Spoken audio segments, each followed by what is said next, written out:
Hi guys welcome to SS TV. నా ఛానల్కి ఇప్పుడు 1000 సబ్స్క్రైబర్స్ దాటారు. 1220K subscribers. ఓకే, నాకు 4000 వాచింగ్ అవర్స్ కూడా వచ్చేసినాయి. నా ఛానల్ సబ్స్క్రైబ్ చేసిన వాళ్ళందరికీ కూడా చాలా చాలా థ్యాంక్స్.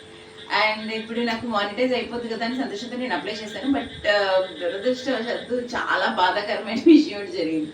నా గుండె పగిలిపోయింది. సంవత్సరంన్నర నాకు కష్టం వృధా అయిపోయింది. చాలా చాలా చాలా చాలా బాధగా ఉంది. కొత్తగా ఛానల్స్ పెట్టిన వాళ్ళందరికీ ఇది గుణపాఠమేమో. యాక్చువల్లీ సంవత్సరంన్నరగా కష్టపడి చేశాను. నేను మ్యూజిక్ ఏమీ కాపీడ్ మ్యూజిక్ పెట్టడం అట్లాంటివి ఏం చేయలేదు. నా ఓన్ కంటెంట్ ఇద్దామన్నట్టు నేను వాయిస్ చెప్పాను. బట్ ఏంటంటే గూగుల్ నుంచి కొన్ని ఫొటోస్ని తీసుకున్నాడు అండ్ ప్రోమోస్ నుంచి ఫొటోస్ తీసి బట్ స్క్రీన్ షాట్స్తో పెట్టి నేను ఇట్లాగా స్క్రీన్ షాట్స్ పెట్టి నేను ఆ సీరియల్ రివ్యూస్ కానీ మూవీ రివ్యూస్ కానీ బిగ్ బాస్ రివ్యూస్ కానీ ఇవ్వడం స్టార్ట్ చేశాను అనమాట. నాకు కొంచెం కొంచెంగా సబ్స్క్రైబర్స్ పెరిగి నాకు వాచింగ్ అవర్స్ కూడా కంప్లీట్ అయ్యాయి. బట్ ఇప్పుడు యూట్యూబ్ నాకు కాసేపటి క్రితమే నాకు ఒక మెయిల్ వచ్చిందనమాట.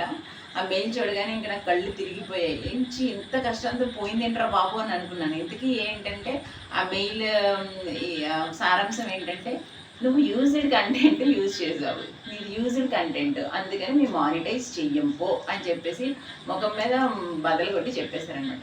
అయితే ఇంకో 3 months టైం ఇస్తారంట. మళ్ళీ రివ్యూ చేయండి నా ఛానల్లో నేను అప్లై చేసుకుంటే ఓన్ కంటెంట్ పెట్టాలంటే నేను ఇప్పుడు ఇదంతా ఓన్ కంటెంటే. బట్ ఏంటంటే నేను ఆ ఫొటోస్ని కూడా యూజ్ చేయకూడదు. కొత్తగా ఛానల్ పెట్టిన వాళ్ళకి చెప్పేది ఇదే, అలా కొంచెం ఫొటోస్ పెట్టి మీరు చేసే దానికి కూడా ఫలితం ఉండదు. అలాంటిది ఏం చెయ్యకండి. నేను చేసిన తప్పు మీరు చెయ్యకండి. సో నాకు బాధ వచ్చి నాకు ఏం చేయాలో తెలియట్లేదు అనమాట. ఇన్ని సంవత్సరంన్నరగా నేను కష్టపడి చేసిన దానికి ఇప్పుడు ఫలితం లేదు కదా. ఇప్పుడు ఇంతటితో ఛానల్ ఆపేయినా ఏం చేయను. నమ్మి సబ్స్క్రైబ్ చేశారు, వాళ్ళు రోజు ఫాలో అవుతున్నారు. సో నేను ఏంటంటే ఇప్పటి నుంచి ఈ కంటెంట్ని నేనే ఉండి చెప్తాను. బట్ మీరు ఫొటోస్ చూసి ఆ సీరియల్ని చూస్తున్నట్టు ఫీల్ అయ్యి యాక్సెప్ట్ చేశారు నాకు తెలిసి మీ మైండ్ సెట్లో. ఇప్పుడు నన్ను చూసి నేను చెప్తూ ఉంటే ఆ సీరియల్ని మీరు వింటారా లేదా అనేది నాకు ఇప్పుడు ఒక పెద్ద క్వశ్చన్ మార్క్ అనమాట. కానీ రేపటి నుంచి నేను అలాగే చేయాలి. నువ్వు అలా చేస్తేనే నీ ఛానల్ మానిటైజ్ అవుతుందని నాకు యూట్యూబ్ వాడు చెప్తున్నాడు అనమాట. సో మీరు యాక్సెప్ట్ చేయాలని నేను కోరుకుంటున్నాను. Already movie reviews, Bigg Boss reviews, shopping reviews అని చెప్పేసి నేను రివ్యూస్ ఛానల్ అని చెప్పాను. నేను నా ఛానల్ క్రియేట్ చేసినప్పుడు కూడా పెట్టాను. నేను అంతా స్క్రాచ్ లాగా ఉంది అక్క. చూడు మొత్తం చూడు, ఏవో చిన్న చిన్న ఫోటోలు అవన్నీ ఫోటోలు తెచ్చి అవన్నీ కలిపి స్లైడ్ షో చేసినట్టుగా ఉన్నాయి. అది ఇప్పుడు ఆ ఫొటోస్ వల్లే నాకు మ్యూజిక్ కంటెంట్ అని మాకు వచ్చింది. నువ్వు వాయిస్ ఓవర్ చేస్తున్నావు బాగానే ఉంది, కానీ అన్ని ఫోటోలు స్లైడ్ షోలో వస్తారట ఛానల్కి అన్ని స్లైడ్. నువ్వు అలా మరి చూసారు కదా, జనం చూసారు ర్యాండమ్గా చూసారు అంతే. అది సీరియస్ గా తీసుకోలేదు వాళ్ళు. సీరియస్ గా తీసుకోవాలి ఇప్పుడు కాదు, ఇప్పుడు సీరియస్ గా తీసుకొని నాకు ఇప్పుడు 1 lakh సబ్స్క్రైబర్స్ వచ్చేసినా కూడా యూట్యూబ్ నాకు ఏం మానిటైజ్ చేయడు కదా. కాదే ఆ జాగ్రత్తలు తెలియదు, కానీ ఇందులో అయితే మాత్రం అంతా ఫోటోలు స్లైడ్ షోలే. ఆ ఫోటోలు డౌన్లోడ్ చేసి స్లైడ్ షోలు పెట్టేసావు, నువ్వు చెప్పేసావు. అలా చెప్పేస్తే అవదే ఈరోజు మనకు తెలిసిపోయింది. నాకు ఇప్పుడు తెలిసింది. ఛానల్ పెట్టిన సంవత్సరంన్నరకి జ్ఞానోదయం ముందు మధ్యలో అయితే ఏమన్నా బాగున్నాం. సబ్స్క్రైబర్స్ వచ్చి వాచింగ్ అవర్స్ వచ్చిన తర్వాత ఇప్పటికీ తెలిసింది ఆ విషయం నాకు. మళ్ళీ సంవత్సరానికి ఇప్పుడు మళ్ళీ 4000 అవర్స్ రావాలంటే నేను మళ్ళీ సంవత్సరం కష్టపడాలి. ఎంత కష్టపడ్డానో తెలుసా. ప్రతిరోజు ఒక డ్యూటీ కెమెరా నుంచి వచ్చి రివ్యూస్ ఇస్తే వాళ్ళు ఏదైనా చూస్తారో, లేకపోతే అది జెన్యున్ కంటెంట్ అని యూట్యూబ్ కూడా అనుకుంటాడు. నువ్వు అలా స్లైడ్ షోలు పెడితే స్లైడ్ షో అనుకుంటాడు. స్లైడ్ షో అనుకుని కాపీ కంటెంట్ అని చెప్పి. అంటే చాలా వరకు మనం కంటెంట్ ఇట్లా చూస్తాం కదా, ఫొటోస్ పెట్టి వాయిస్ ఇచ్చేది చాలా మంది చూస్తారు కదా. అది ఎందుకు యూజ్ ఉంటుంది. ఇప్పుడు నేను వెళ్ళి దానికి సంబంధించి నా కెమెరాలో ఫోటో తీసి నేను పెట్టలేను కదా. యూట్యూబ్ కూడా చెప్పాడు కదా, అదే డైరెక్ట్ యూట్యూబ్ కూడా చెప్పాడు, కానీ అది కరెక్ట్ కాదు కదా అనిపిస్తుంది నాకు. దానికన్నా నువ్వు డైరెక్ట్గా నీకు చెప్పడం వచ్చు కాబట్టి డైరెక్ట్గా చెప్తే డైరెక్ట్గా దాని మీద రివ్యూ మీద చూసావు, దాని మీద రివ్యూ ప్రాపర్గా ఒక 10 minutes 5 minutes కూర్చొని చెప్పు దాని గురించి. నీకు చూస్తే సీరియల్ గురించి చదవకుండా పర్టికులర్గా సీరియల్ గురించి ఒక ఛానల్, లేదు టాలీవుడ్ గురించి ఏమైనా చెప్తాను అనుకుంటే టాలీవుడ్ గురించి పర్టికులర్గా ఒక ఛానల్, అదే చెప్పు. అందులో చెప్పు, ఇందులో చెప్పు. అన్నీ కలగబడమే చేసేసి సీరియల్ అంటావు, కాసేపు ఇది అంటావు, కాసేపు మొక్కలు అంటావు, కాసేపు కుక్కలు అంటావు, ఇవన్నీ కలిపిస్తే అదే ఇది ఇలా అయింది కాబట్టి ఆ ఛానల్ ని నేను చాలా జాగ్రత్తగా చూసుకుంటాను. మీరు ఎవరైతే కొత్త ఛానల్స్ యూజ్ చేస్తున్నారో వాళ్ళందరికీ ఒకటి చెప్తున్నాను, ఇప్పుడు మ్యూజిక్ కాపీరైట్ వచ్చేస్తుంది. సో మీరు అది ఫ్రీ మ్యూజిక్ అని ఇచ్చినా కూడా అది కాపీరైట్, తర్వాత మీకు అది యూట్యూబ్ వాడు అది యూజ్డ్ కంటెంట్గానే తీసుకుంటున్నాడు. మీరు అయితే మీ మ్యూజిక్ పెట్టకుండా మేము చేస్తున్నాం కదా అనుకుంటే, ఎవరైతే ఫొటోస్ పెట్టి చేస్తున్నారో వాళ్ళకి కూడా నేను చిన్న బాన్ చేస్తున్నాను. ఎందుకంటే నేను సంవత్సరాలు కష్టపడింది, నా కష్టం అంతా పోయింది ఇప్పుడు. సో మీరు దయచేసి ఎవ్వరు కూడా గూగుల్ ఫొటోస్ని యూజ్ చేసి వాయిస్ ఓవర్లు ఇవ్వద్దు. అది కూడా దేనికి పనికి రానట్టు అయిపోయింది ఇప్పుడు ఛానల్.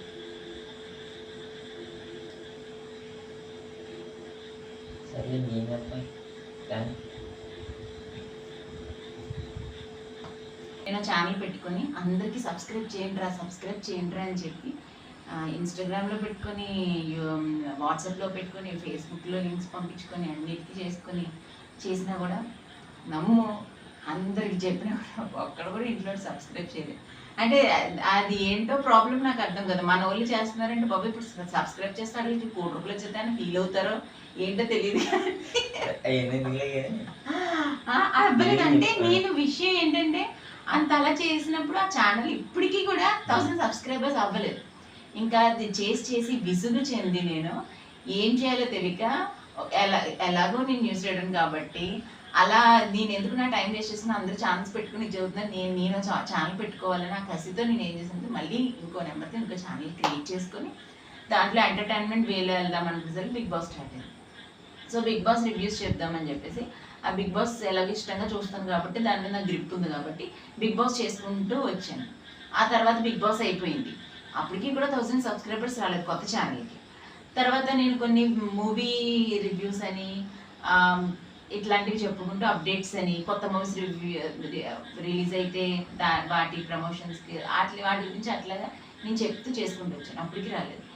ఇప్పుడు ఈ 2 నెలల క్రితం కార్తీక దీపం మా దీపక్క డాక్టర్ బాబు దయ వల్ల అది స్టార్ట్ అయింది. ఏదో ఒక 2 సార్లు చెప్పి చూసేసరికి క్రేజీగా ఏంటంటే త్వరగా నాకు సబ్స్క్రైబర్స్ వచ్చేసారు. రోజుకి 8 మంది 10 మంది. అండ్ నేను ఎవరిని బెక్ చేయలేదు నా ఛానల్ సబ్స్క్రైబ్ చేయండి అని, ఎవరిని నేను అడగలేదు.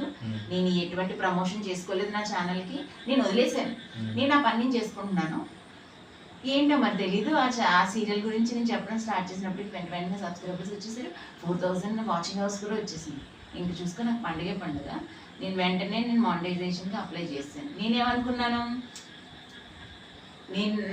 నేను ఓన్గా చెప్తున్నాను కదా, ఎవరి దగ్గర ఏమి ఇచ్చేసి నేను గూగుల్లో ఫొటోస్ని డౌన్లోడ్ చేసుకొని పెడుతున్నాను. కొన్ని యూట్యూబ్లో కొన్ని ఫొటోస్ నేను స్క్రీన్ షాట్ తీసుకున్నాను. ప్రోమో వస్తాడు కదా ఛానల్ వాడు, అది స్క్రీన్ షాట్ తీసుకొని మా టీవీ లోగో లేదు కదా నాకేమీ పడగలే అని చెప్పేసి వాటిని ఇది చేసుకొని పెట్టాను. ఇప్పుడే నాకు అందిన ఒక దుర్వార్త ఏంటి అంటే, మీది యూజ్డ్ కంటెంట్ అని నా మెయిల్కి ఒకటి వచ్చింది. అది చూడగా నాకు గుండె పగిలిపోయింది.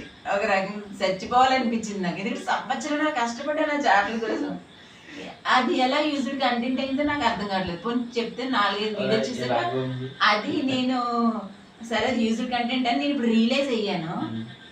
ఇలాగే ఛానల్ పెట్టుకుని బాధపడే వాళ్ళు ఎంతమంది ఉన్నారని నేను అనుకుంటున్నాను. ఇప్పుడు నేను ఎంత వ్యాధి చెందుతున్నానంటే నాలాంటి వాళ్ళు చాలా మంది ఉన్నారని నేను ఈ వీడియో చేస్తున్నాను. రేపటి నుంచి నా ఓన్ కంటెంట్ చేయబోతున్నాను. అంటే ఇప్పుడు దాకా చేసింది ఓన్ కంటెంట్, అందుకే మీరు యాక్సెప్ట్ చేశారు. బట్ ఏంటంటే ఎవరి ఫొటోస్ ఉండవు, కనీసం గూగుల్ దగ్గర ఇచ్చిన ఫొటోస్ని కూడా యూజ్ చేసుకోకూడదు. మ్యూజిక్ పెట్టుకోకూడదు. ఫ్రీ మ్యూజిక్ వచ్చినా నాకు డౌట్ వచ్చే పెట్టలేదు ఇప్పుడు దాకానే. ఇప్పుడు ఆ మ్యూజిక్ కూడా పెట్టలేదు కదా, ఓన్లీ ఫొటోసే కదా అనుకున్నాను. ఆ ఫొటోస్ వల్ల కూడా అది యూజ్డ్ కంటెంట్ అని చెప్పేసి ఇచ్చారు. అది నా ఓన్గా నేను సీరియల్ని చూసిన దాన్నే నేను చెప్పాను. కానీ అది కూడా నేను కనిపించలేదని చెప్పేసి అది యూజ్డ్ కంటెంట్గా అయ్యేది కేవలం గూగుల్ ఫొటోస్ వల్ల. నువ్వేమనుకుంటున్నావు ఒకసారి నా ఛానల్ చూసి అసలు నీ ఉద్దేశం ఏంటని చెప్పి, నా సబ్స్క్రైబర్స్ బాధపడేలా మాత్రం నువ్వేం మాట్లాడుతున్నావు లేదు. ఈ ఛానల్లో ఒక 1200 మంది సబ్స్క్రైబర్స్ ఉన్నారు. అవును, 1200 మంది దగ్గర 1200 సబ్స్క్రైబర్స్ వచ్చారు. బాగానే ఉంది. పెట్టి ఎంతో సంవత్సరం అయిందా? సంవత్సరం. కానీ ఎక్కువ వీడియోస్ చేసేవారు. వీడియోస్ తమ్ముళ్ళు ఒక్క తమ్ముళ్ళు కూడా బాగాలేదు. తమ్ముళ్ళస్ అన్నీ భయంకరంగా ఉన్నాయి. చూసి వ్యూస్ వస్తున్నాయి కదా 10K 20K 1K 20K popular 1K ఉంది. ఇవి రీసెంట్వి. పాపులర్లో చూస్తే నీకు వీడియోస్లోకి వెళ్ళి పాపులర్లో చూడు ఒకసారి. 1 2 3 4 2K 3K అలా 20K 10K కూడా ఉన్నాయి. 20K 10K కూడా ఉన్నాయి. ఉన్నాయి. అలాగే వీడియోస్లోకి వెళ్ళి వీడియోస్లోకి వెళ్ళి మోస్ట్ వ్యూ 20K ఉంది. Revenue against Sravantha 15K Pawan Kalyan special. ఏదో ఎప్పుడో కొన్నిసార్లు లక్కీగా తగిలింది, 2 తగిలింది అంతే. ఒకటి 15K ఒకటి 20K. సరే ఇప్పుడు అయ్యి కాదు, కాసేపు ఎంటర్టైన్మెంట్ పెడుతున్నాం, కాసేపు సీరియల్ పెడుతున్నాం, కాసేపు అంటే నా ఛానల్కి ఇంకా సబ్స్క్రైబర్స్ రావట్లేదు. జనాలకి ఏం నచ్చుతుంది అనేది ఎలాగో నేను already movie reviews, Bigg Boss reviews, shopping reviews అని చెప్పేసి నేను రివ్యూస్ ఛానల్ అని చెప్పాను. నేను నా ఛానల్ క్రియేట్ చేసినప్పుడు కూడా పెట్టాను. నేను అంతా స్క్రాచ్ లాగా ఉంది అక్క. చూడు మొత్తం చూడు, ఏదో చిన్న చిన్న ఫోటోలు, ఎవరి ఫోటోలు తెచ్చి అవన్నీ కలిపి స్లైడ్ షో చేసినట్టుగా ఉన్నాయి. అది ఇప్పుడు ఆ ఫొటోస్ వల్లే నాకు మ్యూజిక్ కంటెంట్ అని మాకు వచ్చింది. నువ్వు వాయిస్ ఓవర్ చేస్తున్నావు బాగానే ఉంది, కానీ అన్ని ఫోటోలు స్లైడ్ షోలే. స్లైడ్ షోలో వస్తారా ఛానల్కి అన్ని స్లైడ్. నువ్వు అలా మరి చూసారు కదా, జనాలు చూసారు ర్యాండమ్ గా చూసారు అంతే. అది సీరియస్ గా తీసుకోలేదు వాళ్ళు. సీరియస్ గా తీసుకోవాలి ఇప్పుడు కాదు, ఇప్పుడు సీరియస్ గా తీసుకొని నాకు ఇప్పుడు 1 lakh సబ్స్క్రైబర్స్ వచ్చేసినా కూడా యూట్యూబ్ నాకు ఏం మానిటైజ్ చేయడు కదా. కాదే ఆ చేస్తారు లేదా తెలియదు, కానీ ఇందులో అయితే మాత్రం అంతా ఫోటోలు స్లైడ్ షోలే. ఆ ఫోటోలు డౌన్లోడ్ చేసి స్లైడ్ షోలు పెట్టేసావు, నువ్వు చెప్పేసావు. అలా చెప్పేస్తే అవదే ఈరోజు మనకు తెలిసిపోయింది. నాకు ఇప్పుడు తెలిసింది. ఛానల్ పెట్టిన సంవత్సరంన్నరకి జ్ఞానోదయం అంటే జ్ఞానోదయం ముందు మధ్యలో అయితే ఏమన్నా బాగుంది, సబ్స్క్రైబర్స్ వచ్చి వాచింగ్ అవర్స్ వచ్చిన తర్వాత ఇప్పటికి తెలిసింది ఆ విషయం నాకు. మళ్ళీ సంవత్సరానికి ఇప్పుడు మళ్ళీ 4000 అవర్స్ రావాలంటే నేను మళ్ళీ సంవత్సరం కష్టపడుతున్నాను. ఎంత కష్టపడ్డానో తెలుసా, ప్రతిరోజు ఒక డ్యూటీ లాగా. కెమెరామెన్ వచ్చి రివ్యూస్ రివ్యూస్ ఇస్తే వాళ్ళు ఏదైనా చూస్తారు, లేకపోతే అది జెన్యున్ కంటెంట్ అని యూట్యూబ్ కూడా అనుకుంటాడు. నువ్వు అలా స్లైడ్ షోలు పెడితే స్లైడ్ షో అనుకుంటాడు. స్లైడ్ షో అనుకుని ఏదో కాపీ కంటెంట్ అని చెప్పి. అంటే చాలా వరకు మనం కంటెంట్ ఇట్లా చూస్తాం కదా, ఫొటోస్ పెట్టి వాయిస్ ఇచ్చేది చాలా మంది చూస్తారు కదా. అది ఎందుకు ఇప్పుడు యూజ్ ఉంటుంది. ఇప్పుడు నేను వెళ్ళి దానికి సంబంధించి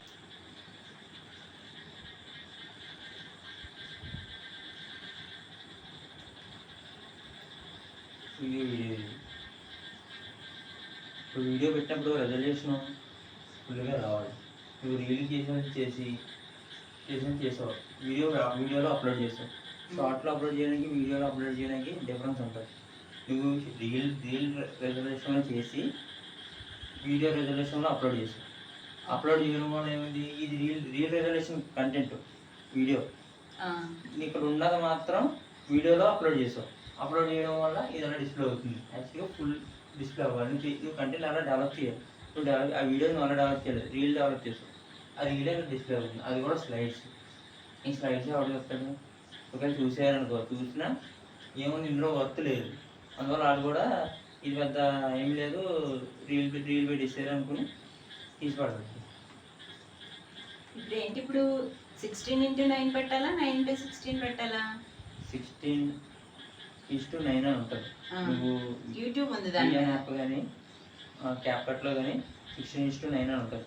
అందులో పెట్టుకుని నువ్వు వీడియో చేస్తే నీకు అట్టగా వస్తుంది. ఇది ఇంకా చిన్నగా చూపిస్తుంది.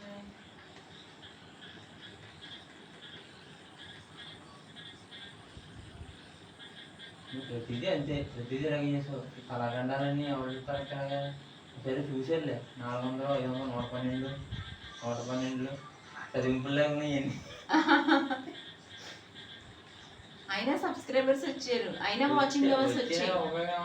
ఆఖరికి ఏమైంది, ఆఖరికి యూజ్డ్ కంటెంట్ అయిపోయింది కదా. అవి జస్ట్ ఫొటోసే కదా, ఓపెన్ చేయి ఏదైనా ఒకటి. అవి జస్ట్ ఫొటోసే కదా, అవి ఎందుకు యూజ్డ్ కంటెంట్ అని ఇది చేస్తాడు. సీరియల్లో ఈ కంటెంట్ నీది కాదు కదా, నీదా నువ్వు తయారు చేసావా? సీరియల్ ప్రోమో అది మేము ఎలా తయారు చేస్తాం, వాళ్ళ దగ్గరికి వెళ్ళి ఫోటోలు తీసుకోగలనా? అప్పుడు అది ఎలా యూజ్డ్ కంటెంట్ అవుతుంది? అందుకే ఇప్పుడు నువ్వు సీరియల్ గురించి రివ్యూ చెప్పాలనుకో, నువ్వు కూర్చోలే కదా, కనీసం నువ్వు కూర్చొని ఇక్కడ స్క్రీన్లో నువ్వు కనబడి నీ ప్రజెన్స్ ఉండి నువ్వు చెప్పి కాబట్టి సీరియల్ రివ్యూ అన్నదానికి జస్టిఫికేషన్ ఉంటుంది. నువ్వు స్లైడ్ వేసేసి నువ్వు బ్యాక్గ్రౌండ్లో వాయిస్ చెప్పేస్తే ఒకప్పుడు ఇచ్చేయేమో, ఇప్పుడైతే ఇవ్వట్లేదు. అది చెప్పాడు కదా ఆల్రెడీ. ఇప్పుడు మాకు మెయిల్ వచ్చిన మెయిల్ ఏం చెప్పాడు, అనవదమ్మా సర్దుకోండి అన్నాడు. సర్దుకున్నావు కదా అందుకే. ఏం చేయాలి నా ఛానల్ని? ఏమన్నా నువ్వు డైరెక్ట్ రివ్యూ ఇవ్వాలి, కెమెరా ముందుకు వచ్చి నువ్వే రివ్యూ ఇచ్చుకోవాలి. నువ్వు చూసిన ఎపిసోడ్ ఏదో ఉంటే కూర్చొని ఆ ఎపిసోడ్కి రివ్యూ ఇవ్వాలి. ఇవన్నీ అంతే, అన్ని స్లైడ్లే. ఈ వీడియో ఎక్కడో కొట్టేసావు, కొట్టేసి పెట్టావు. వాట్సాప్లో వచ్చింది పెట్టాను. ఇంకో కాసేపు ఇది, కాసేపు అది, కాసేపు పిల్లలు లేతావు, కాసేపు మొక్కలు లేదా, కాసేపు ఇవి పెడతావు, కాసేపు ఎంటర్టైన్మెంట్, కాసేపు బిగ్ బాస్, కాసేపు అంటే సరే హరి, అది మా తప్పకే. అసలు ఇంకా ఏమేమి పెడితే డబ్బులు రావు చెప్పి ఒకసారి. మీ యూట్యూబ్ ఛానల్ పెట్టారంటే ఎవరో ఒకరు ఎంతో కొంత ఎర్న్ చేయడానికి పెడతారు కదా. నన్ను అడిగితే నేనే చేసుకుంటాను కదా, నేనే చేసుకుంటాను కదా. అంటే నేను చేసి నాకే డబ్బులు వస్తే నేనే చేసుకుని నేనే సంపాదించుకుంటాను కదా. ఎందుకు అంత కష్టపడి చేసిన తర్వాత లాస్ట్ ఇప్పుడు మధ్యలో ఇలా పెట్టినప్పుడు కాదు, అలా కాదు. ఇప్పుడు పలానాది చేయనప్పుడు ఇది ఇంకో పలానాది మ్యూజిక్ పెట్టా కాపీ రేట్ అని చూపిస్తుంది కదా.